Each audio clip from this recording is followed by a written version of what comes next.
First of all, I would like to welcome Commissioner Füle. We have a very long-standing good record of cooperation and joint work on every subject of our relations, and actually we hope that this will continue the same way. We are doing our best to put Georgia in better shape and good shape for the Vilnius summit that is scheduled for November this year. It will be a last summit of me as president from this term, and from that point of view, certainly I have strong stake and interest in Georgia succeeding for Vilnius, in Georgia being in good shape for Vilnius. That's more or less, and that's why we discussed, and we had a very good representative group from Brussels together with the Commissioner. We have very good cooperation with the local mission of the European Commission, with all the other representatives of the European Commission. We have always very frank and open dialogue and exchange of opinions. I think I have to praise our group, our negotiating team in Brussels, that they were very good, and thank the European counterparts for bringing the negotiating process to its logical continuation and to its logical conclusion with the technical part of it. But now what really stays here is the political part of it. Obviously there are issues that are of great concerns for us here internally in Georgia, I think for lots of Europeans, and obviously we also were very open in discussing these matters together with Commissioner Füle. That's basically it, and you have the floor. Thank you very much, President.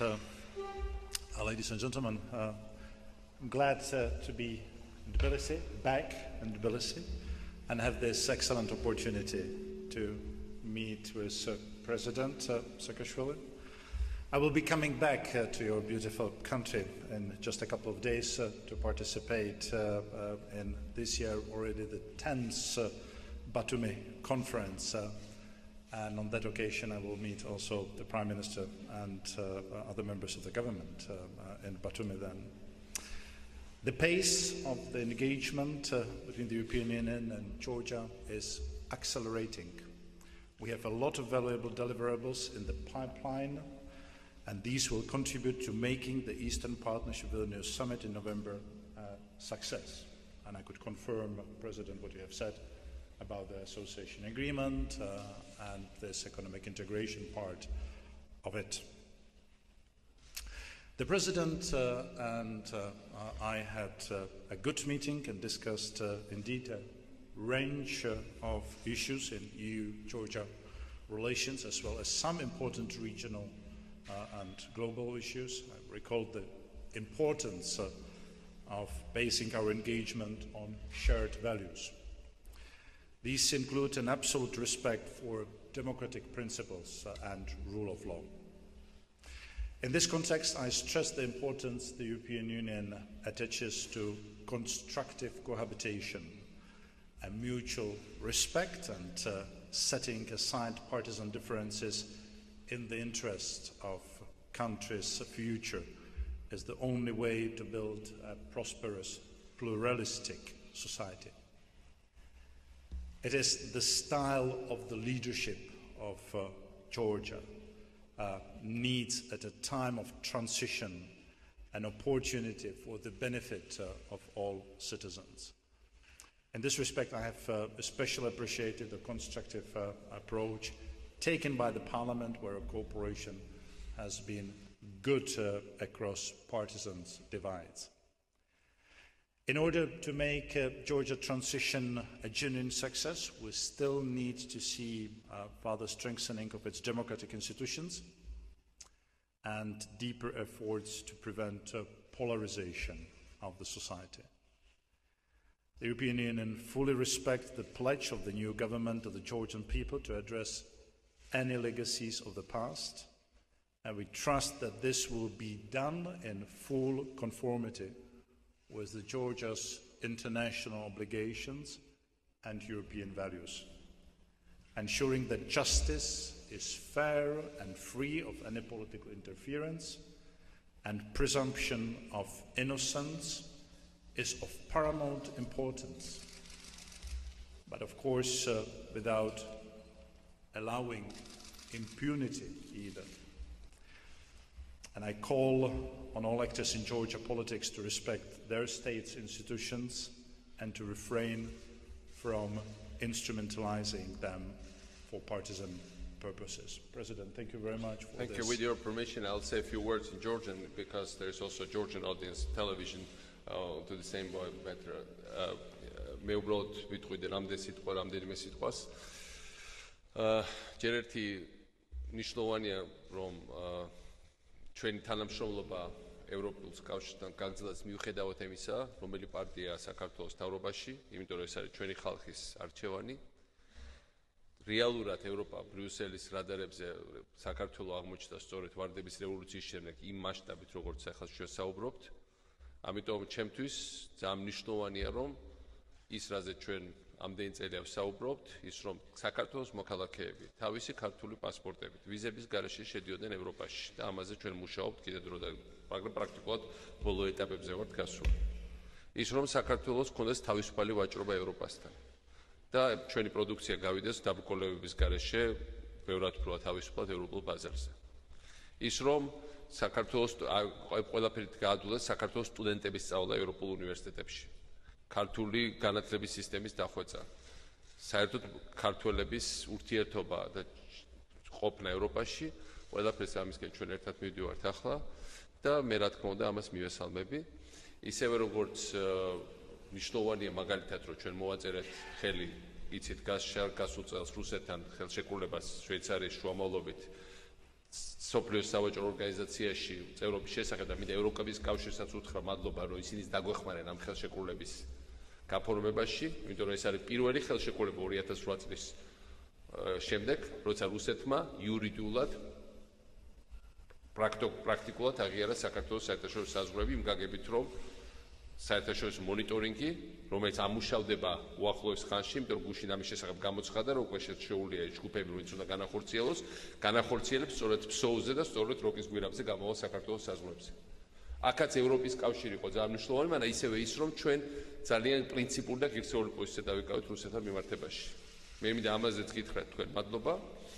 ისევე როგორც რა თქმა უნდა იმ საკითხებზე, რომელსაც თქვენ საუბრობთ, რომ მართლმსაჯულება დაუსჯელობის სინდრომი არავის არ უნდა გქონდეს, არც წინამთავრობას, არც ახალმთავრობას, ეს ჩემი პრინციპული პოზიცია, მაგრამ ასევე მართლმსაჯულება არ უნდა იქნეს გამოყენებული პოლიტიკური მიზნებისთვის, იმიტომ რომ მაშინ ჩვენ თავარ რაღაცებს დავკარგავთ. მე არ მინდა რომ საქართველოს რაიმე სახით უკან დავიხიოთ იმ დიდი მიზნების განხორციელებას, რომელიც ჩემი ცხოვრების მიზანია. ეს არის საქართველოს ევროპული არჩევანი და ევროატლანტიკური. ჩვენ არ გვინდა რომ საფრთხეები შეიქმნას ვილნიუსის, იმიტომ რომ ეს იქნება ჩემი ბოლო სამიტი როგორც პრეზიდენტის. მე არ მინდა რომ იმ სამიტზე ჩვენ ჩავიდეთ იმ პოზიციით, რომ შეგვიქმნას პრობლემები. ამიტომ ყველამ ერთად უნდა ვიმუშაოთ, რომ ეს პრობლემები გამოურიცხოთ და რაღაც სახის დიალოგი მოვნახოთ, იმიტომ რომ ამით ვერავინ ვერ მოიგებს და პრობლემები რო არის, მე მგონი ამას დღეს ყველანი ვაღიარებთ. ამიტომ ეს არის რაზეც მე გვინდა ერთობლივად მუშაობა და ეხლა ჩვენ შეგვიძლია კითხვები დავსვათ ასევე. სამაუწყებლო კომპანია რუსთავი 2 ნინო სამყურაშვილი ორივე თქვენგანთან მექნება შეკითხვა. მე მინდა ვკითხოთ ვილნიუსის სამიტთან დაკავშირებით. მოლონდინი ამ სამიტთან დაკავშირებით არსებობს ის, რომ ევროკავშირი საქართველოსთან მიმართებაში აღმოსავლეთ პარტნიორობის სამიტზე მიიღებს კონკრეტულ გადაწყვეტილებებს. ევროკავშირი მხარს უჭერს საქართველოს ინტეგრაციის პროცესს, თუმცა ბოლო თვეების და ბოლო კვირების განმავლობაში საკმაოდ მაღალი რანგის პოლიტიკოსების და მაღალი რანგის წარმომადგენლების მხრიდან კეთდება სკეპტიკური განცხადებები საქართველოში არსებულ ვითარებასთან დაკავშირებით, გულისხმობ კოაბიტაციის ნაკლებობას, ასევე ხელისუფლების ყოფილი მაღალი რანგის წარმომადგენლების დაკავებას და დღეს ერთ მაგალითს მოვიყვან, მაგალითად ესტონეთის პრეზიდენტმა კომერსანტთან ინტერვიუში განაცხადა, რომ ჩვენ არ ვართ სულელები საქართველოში არსებულ ვითარების შეფასებისას. როგორი არის თქვენი მოლოდინი და თქვენი პოზიცია ვილნიუსის სამიტთან დაკავშირებით ამ კონტექსტში და მეორე შეკითხვა ბატონო პრეზიდენტო, მთავარ თემას არ მინდა დღეს გადავხვი, იმიტომ რომ ძალიან ბევრი საუბარი არის მედიაში ამ საკითხთან დაკავშირებით. დღეს არჩილ კბილაშვილის განცხადება იმასთან დაკავშირებით, რომ თუ რა განცხადება გააკეთა ციხის წამების კადრების ავტორთან დაკავშირებით თუ რატომ მიიღო მან ასეთი გადაწყვეტილება რომ საპროცესო ვთქვათ გარიგება შედგა მასთან თქვენი პოზიცია როგორი არის თუ გაეცანით ამ განცხადებას და რა სიტყვით ამ თემასთან დაკავშირებით მადლობა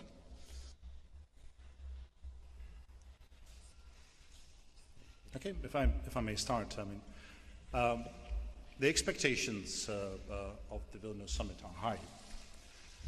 This is going to be a summit where we hope to have a signature of one association agreement with one of our partners, Ukraine, based on the conditions created for that, and hopefully, possibly, the initialization of the same association agreement, including the deep and comprehensive free trade area part of it, at the same summit.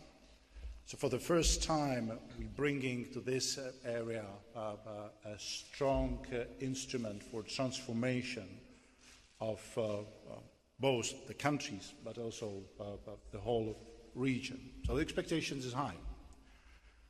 Now, as far as the negotiations with Georgia, we have reviewed the progress with President.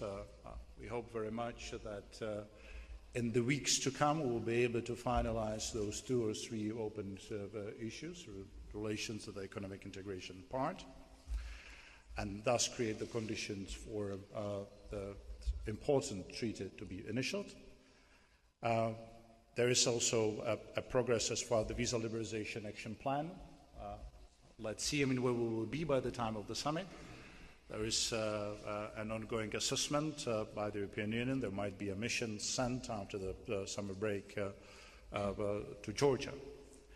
Now, what is also important to be understood by all of us, that the only success of the Vilnius could be guaranteed not only by initials, but also Georgia arriving to the summit as a stronger and not weaker democracy. And we, of course, following the cohabitation very closely. I just made in my introductory statement some important calls. We're helping as much as we could through our delegations. The President has appreciated the work, also through the European Union advisor on the legal and constitutional reform and human rights.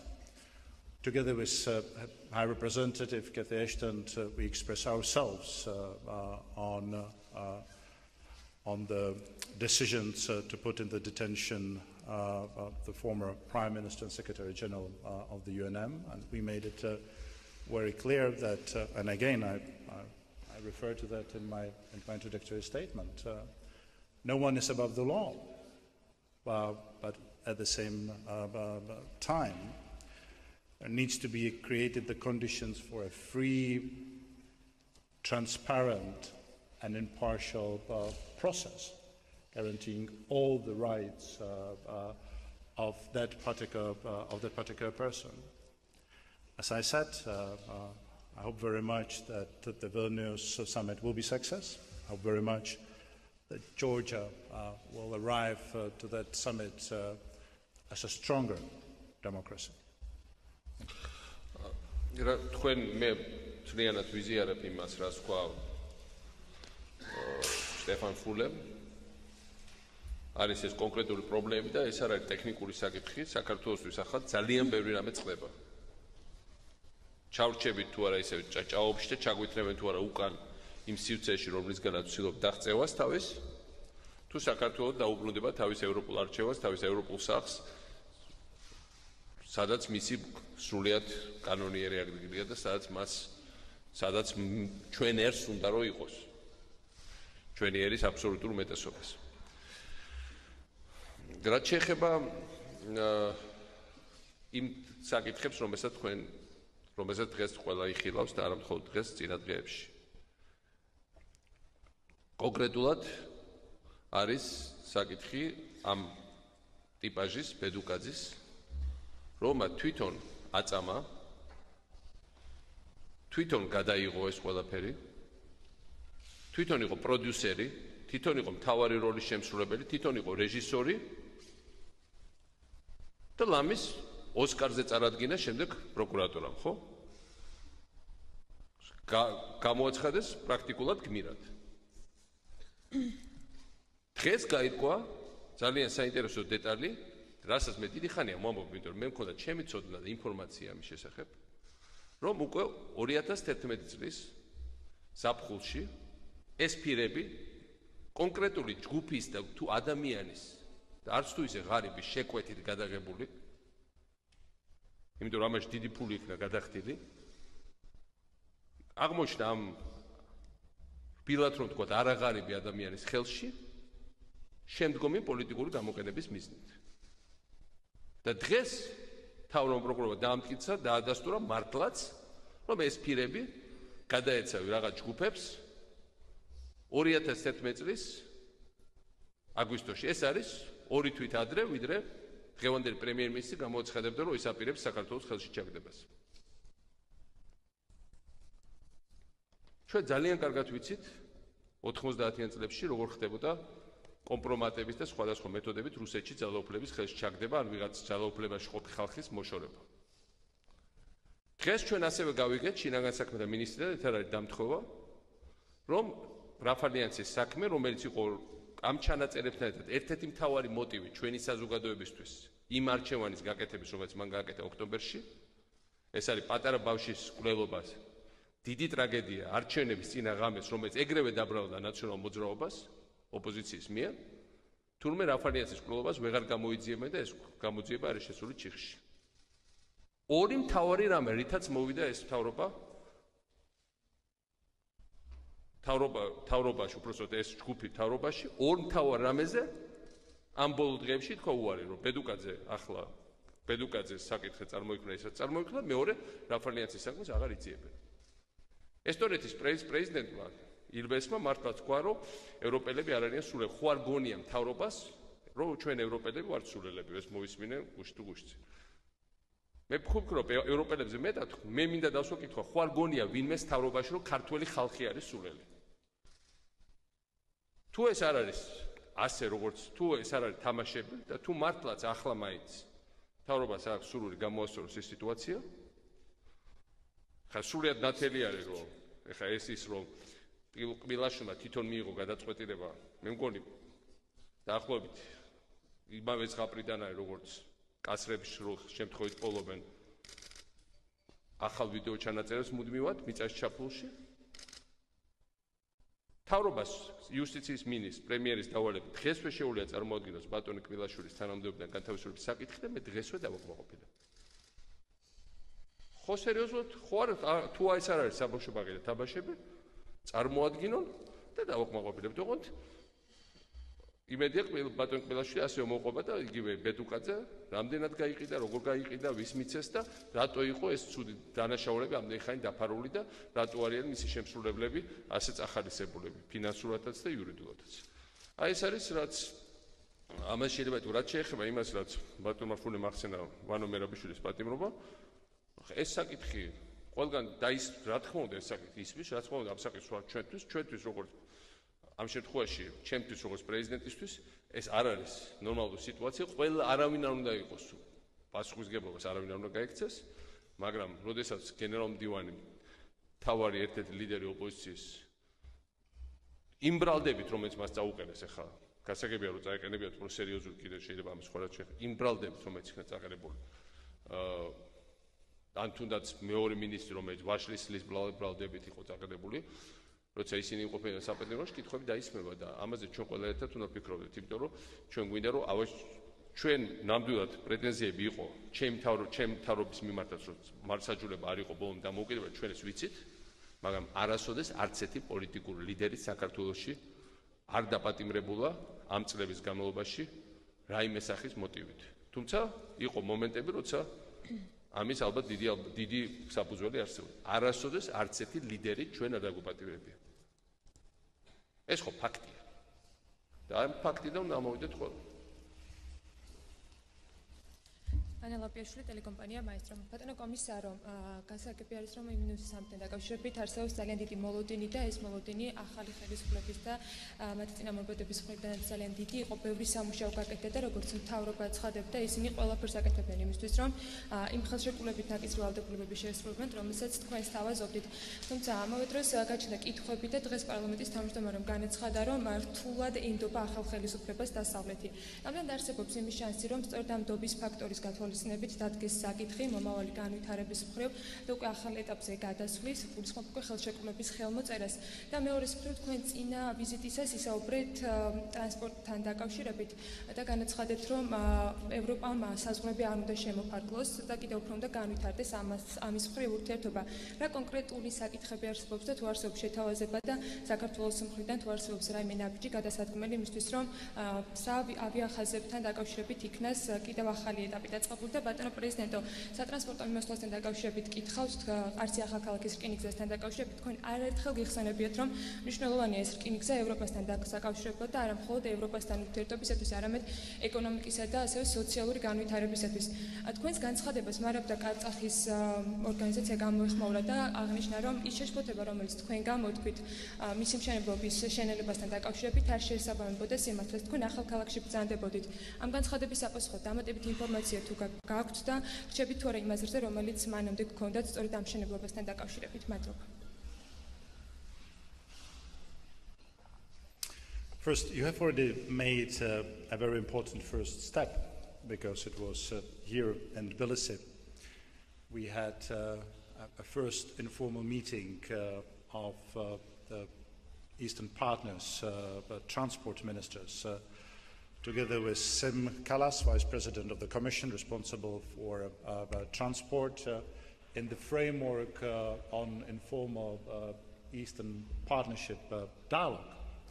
And it was at that meeting where all the ministers expressed themselves very clearly that one of the deliverables of the Vilnius summit, and you're absolutely right in underlining that, is actually also the benefits of more intensive sectorial cooperation. And transport has been chosen actually as the one providing the biggest benefit both to the European Union and to our partners.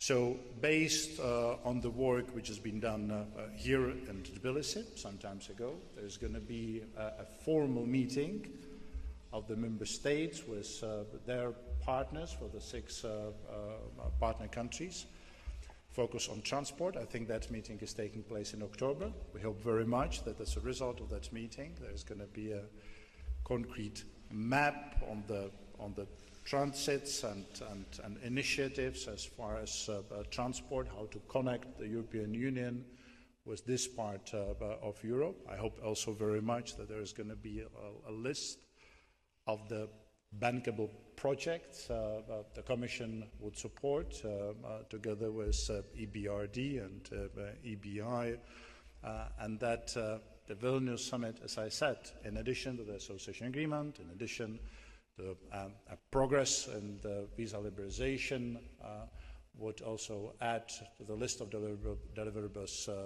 the transport as the sector where the cooperation really brings benefits. But we're not stopping there. There's going to be another informal ministerial in Yerevan in September. This time I'm going to focus on education, and we intend to bring new sectors even after the Vilnius summit. რაც შეეხება თქვენ მკითხეთ კითხვა ყარსი ახალქალაქზე, მე მოვისმინე მთავრობის რეაქცია. მე არ მხოლოდ მე სამწუხაროდ ხდება იმის კონსტატირება, რომ მთელი რიგი ინფრასტრუქტურული პროექტები საქართველოში ამ მთლიანად შეჩერებული ან არის ძალიან შენელებული. მე ისიც მოვისმინე, რომ ინფრასტრუქტურის მინისტრს თუ თურმე ლაზიკას შენებლობაც გრძელდება. ლაზიკაში წარწერებიც კი მოხსნეს, სადაც ლაზიკა იყო ნახსენები, ჩავედი და ვნახე და ეს ტელევიზიით არც გამიშუქებია იმ დროს, როცა ვიყავი. და რაც შეეხება ყარს ახალქალაქის, ვინაიდან ეს უკვე აზერბაიჯანოფული იყო და არა სუფთა ქართული როგორც ლაზიკა, იქ მოხდა არა შეჩერება მშენებლობის, არამედ მკვეთრი შენელება. ეს მშენებლობა უნდა დამთავრებულიყო. მე ერთ-ერთი პროექტია, როგორც იყო ასოცირების ხელშეკრულების ხელმოწერა ევროკავშირთან და ეხლა თუ ამჩნევთ ჩვენ ვსაუბრობთ ხოლმე ინიცირებაზე ამ ხელშეკრულების, ეს საუკეთესო კიდე რაც შეიძლება საქართველოს მიიღოს, პარაფირება რა ერო, უბრალოდ არ არის ხელშეკრულება ძალაში, უბრალოდ რაღაცა წინასწარ ვერსიას რაღაცა ვთანხმდებით. ზუსტად ასევე ყარსი ახალქალაქის რკინიგზა იყო ჩემი საყვარელი პროექტი, რომელიც ზუსტად ისე ემთხოვოდა, რომ ჩემი პრეზიდენტობის ბოლოს მე უნდა გამეხსნა პირველ მატარებელში, როგორც ასე მიყვარდა ხოლმე ყოველთვის და მიყვარს ჩამჯდარიყავი მე მანქანასთან ერთად. სწავლობდი მატარებლის ტარებას. ისე როგორც თვითბინავებით ხსნით ხოლმე აეროპორტებს და ასე შემდეგ. და ეხლა აღმოჩნდა, რომ ეს მატარებელი წელს არ გავა. ეხლა რამდენიც რომ ილაპარაკო ამათ. ეს მატარებელი უნდა გასულიყო წელს და ეს მატარებელი ვერ გავა კიდე 2 წელი. იმიტომ რომ ვიყავი მე იმ გვირაბის მშენებლობაში. ეხლა მე ვერ მომატყუებენ ბოლო წლებში პრარაბათად ჩამოყალიბდი, ხო? დავდივარ და ყველაფერს ხედავ. აიო, კვირას იმიტომ ჩამოვიდაო, რომ იმედი მქონდა რომ არ ვიმუშავებდი. რა სისულელეა. კვირაობით მუშაობდით, შაბათობით მუშაობდით, ღამეც მუშაობდით, ყოველთვის მუშაობდით. ეთყობა ვეშლებით მე ვიღაცაში, თავისთავრობის რომელიმე წევრში. მე შაბათ-კვირას მუშაობდი, ღამეც მუშაობდი. 9 საათზე არ ვიძინებ და ჩემი გრაფიკი მაქვს, მთელი ეს წლები ასე იყო და მშენებლობებით ამ გრაფიკს იყო მორგებული. და სახელმწიფო აპარატის მუშაობაც, ჩემი პრეზიდენტობის დროს. ამიტომ ჩავედი ისე როგორც ყველას უნდა ემუშავა, მაგრამ სამწუხაროდ აღმოვაჩინე რომ მრავალ მუშას თვეების განმავლობაში არ მივიღეთ ხელფასი და თქვენ შეგიძლიათ კითხოთ თქვენ თვითონ, მაგრამ ეს ფირები ჩემ Facebook-ზე დევს და ყველა შეუძლია ნახოს. ადგილობრივ მოსახლეობას გავესაუბრე ერთი და მეორე, მთავარია ეს გვირაბი, რომელიც უნდა შარშან არ გაგვეჩერებია და დაგომთავრებია. დღეს უკვე გვეუბნებიან, რომ თუ წელს დაიწყო და აი დაწყებიდან 456 დღეში დამთავრდება. აბა გადათვალეთ, როდის არის იმ პირობებში, როცა ზამთარში ვერ მუშაობთ იმ კლიმატური პირობების გამო იქა? ეს ნიშნავს არა მომავალ წელს, არამედ იმის შემდეგ წელს. და ეს იცით რას ნიშნავს ქართული ეკონომიკის ენაზე? ნიშნავს იმას, რომ ავღანური ტვირთები, რომელიც შარშან უნდა გამოგვეტანა მომავალ წელს უბრალოდ ლაზიკის სპორტით და ყარსი ახალქალაქის რკინიგზით და ესე უამრავი ბიზნესი შექმნილიყო გარშემო ახალქალაქში, სამეგრელოში, უამრავი ახალი საწყობი, ოფისი, საწარმო 100,000-ობით ირიბად და 10,000-ობით ადამიანი პირდაპირ ან დასაქმებული იყო, ან მიიღო სარგებელი. ეს ყველაფერს გადაესვა დიდი ხაზი. მხოლოდ იმის გამო, რომ ლაზიკაში სახელი არ მოეწონათ და ის რომ ძალიან დაკავშირებულია სააკაშვილთან და ამის გამო პრაქტიკულად შეერი დატოვეს სამეგრელო და გარშემო რეგიონი, მათ შორის იმერეთის დიდი ნაწილი და მათ შორის გურია, იმიტომ რომ ჩვენ ამ რეგიონებზე ქონდა მორგებული და მათ შორის აფხაზეთში ჩვენი ხალხი, იმიტომ რომ ისინი ამ პროექტს ერგებოდნენ და ამას ჰქონდა დიდი პოლიტიკური მნიშვნელობა. რაც შეეხება ყარს ახალქალაქს, აზერბაიჯანის ფული მაინც მოდის, მაგრამ იმის გამო, რომ ეხლა თქვენს რომ უნდა შევხედოთ, გადავხედოთ, რამე ხო არ გაიფლანგა, აზერბაიჯანის ფულზეა საუბარი. ამის გამო მოხდა მრავალთვიანი ჩავარდნა და გათვალისწინებთ კლიმატური პირობების, გათვალისწინებთ პირობებს საერთოდ ამ რკინიგზის, რომელსაც აქვს უზარმაზარი სტრატეგიული მნიშვნელობა, ის ვეღარ გაიხსნება წელს. ღმერთმა ქნას რომ თუ დაჩქარდება და მართლა დამკვრელულად ვიმუშავებ, მომავალ წლის ბოლომდე შეიძლება გაიხსნას იმედი მაქვს, მაგრამ როგორც ესე უყურებ, კიდევ 2 წელიწადს დამაშობაში რაც საუბრობთ და გავხსნათ აფხაზეთის რკინიგზა. როგორ არ ვიფიქრო, რომ ამ ორ მოვლენას შორის არის კავშირი. იმიტომ რომ თუ აფხაზეთის თუ ყარსი ახალქალაქი გაიხსნება, საქართველოს იმ ხელა შესაძლებლობები ეხსნება სოფლიო ბაზარზე გასვლის, ევროპაში გასვლის, რომ აფხაზეთის რკინიგზას კომერციული მნიშვნელობა უტოლდება 0-ს, მაგრამ ეს არ შედის ერთი ქვეყნის ინტერესებში, რომელსაც უნდა რომ ყარსი ახალქალაქი მოკლას და გახსნას აფხაზეთის რკინიგზა. ხა ბავშვები და სასაცილო, უბრალოდ სულელი მე აქლა არავინ არ არის. ძალიან კარგად ვხედავ რა თამაშიც მიმდინარეობს. არ ამგონი აქ მხოლოდ ეკონომიკური мотиваცია იყოს ამ თამაში, ამას აქვს ძალიან ზუსტი პოლიტიკური კონოტაცია რაც ხდება. ამიტომ მე ზოგადად ვარ ყველა კონტაქტის მომხრე, მე ვარ მომხრე რომ მათ შორის იმიტომ რომ აფხაზეთის რკინიგზაში ამ სომხეთსა და ინტერესებს სომხურმა ტვირთებაც იმოძრავონ საქართველოს გავლით, მაგრამ ის რაც ეხა ხდება, ეს არის სტრატეგიულად დიდი პრობლემის შექმნა ჩვენი ურთიერთობების აზერბაიჯანთან. ეს შედის სხვა ქვეყნის ინტერესებში და მე მიმაჩნია რომ ჩვენ ყველანი წელს უკვე დროს შანსი დავკარგეთ, მაგრამ მომავალ წელს მაინც ეს რკინიგზა როგორმე ერთობლივ ძალებით ყველამ ერთად უნდა დაამთავროს. ეს არის 2-ჯერული 4 და ის რომ მე თითქოს მიხარია რომ ეს ასე მე ძალიან წუხვა რომ ეს ასე არის. მე არ შეიძლება ეს მიხაროს, ეს არის ჩემი პროექტები. ჩემი შვილები არის ეს პროექტები. ვის შეიძლება თავის შვილის გაჩერება ან შეჩერებას დის ან წარუმატებლო უხაროდეს. ეხლა ის ხალხი ვინც შემიჩერა მართლა ერთი შვილი საერთოდ ამ შემთხვევაში ლაზიკას სახით საერთოდ აორთქლა სადღაც და მეორე ყარსი ხალხის კლასში ჩამიტოვა, ის ხალხი მეუბნება, რომ სააკაშვილის უხარიაო, რომ ესე შეჭერ. რა შეიძლება ეს მე მიხაროთ, ეს ერთ ჩემი პროექტები და საქართველოს პროექტები და ძალიან მნიშვნელოვანი სტრატეგიული მემკვიდრეობა, რომელიც ვაპირებდი, რომ დაგვეტოვებია საქართველოსთვის. ასე რომ ახლა ჯიპში ჩადგომას ჯობია, რომ ხელი გაანწრიონ, 9 საათზე არ დაიძინონ, თუნდაც გვიან ღამემდე სხვა სტაფილოსწვენი ოღონდ იმუშაონ, ამუშაონ ყველა და ქვეყანა არ იყოს, ეკონომიკა არ იყოს დაპაუზებულ მდგომარეობაში. ეს არის და ეს.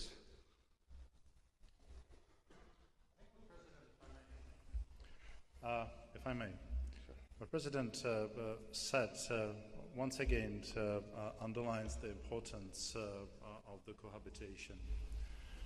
The cohabitation based on fully respecting each other and working the benefit of not the party's interest, but the benefit of Georgia and its citizens.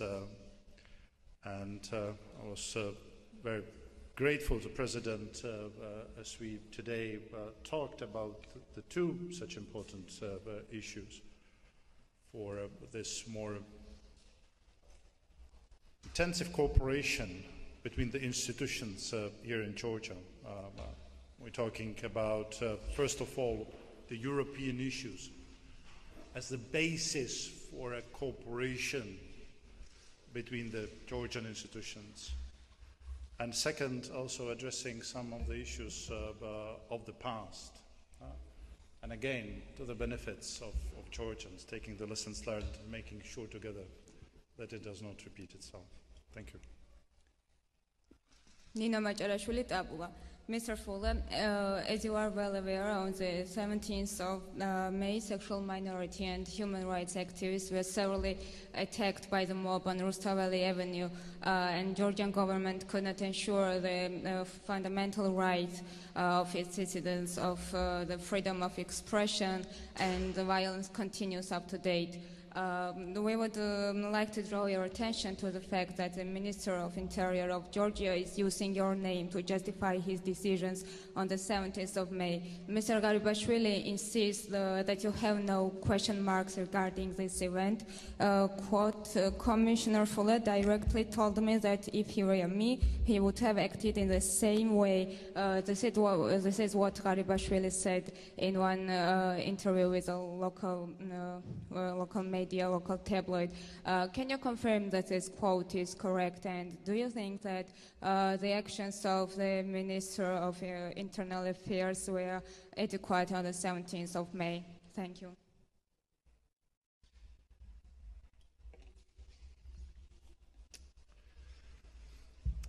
During that discussion we had in Brussels, I asked the Minister to extensively brief me and my delegation about the events preceding the 17th of May demonstrations and also the events on the 17th of May.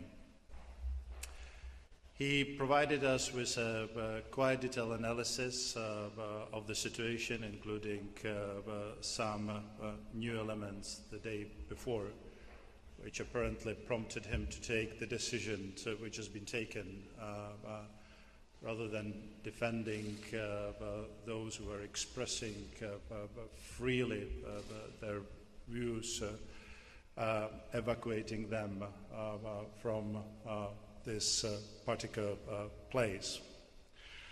I said that under those circumstances, what I know from him and having as a priority the security and well-being of those people, I would find very difficult any other solution, as it has not been offered. So that's my recollection of that discussion I had with the Interior Minister. We, of course, continued about the important issues of non-discrimination.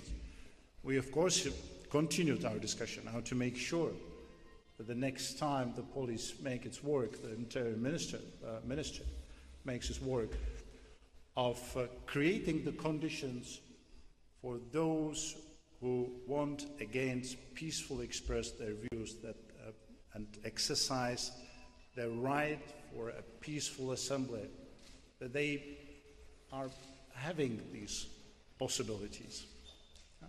And he assured me that everything will be done to deliver exactly on that issue. We had recently in Georgia on the 20th or 21st of June the meeting of the subcommittee on human rights, where we have on one side discussed a progress on a number of those issues, but at the same time have alerted the authorities exactly on those issues you have raised in your initial part of your questions. This is definitely an issue we will be following further. This is definitely the issue which I covered under this maybe general but very important statement that it's important for Georgia itself, for its citizens, important for the European Union, that Georgia arrives to the Vilnius summit as a stronger democracy, not weaker.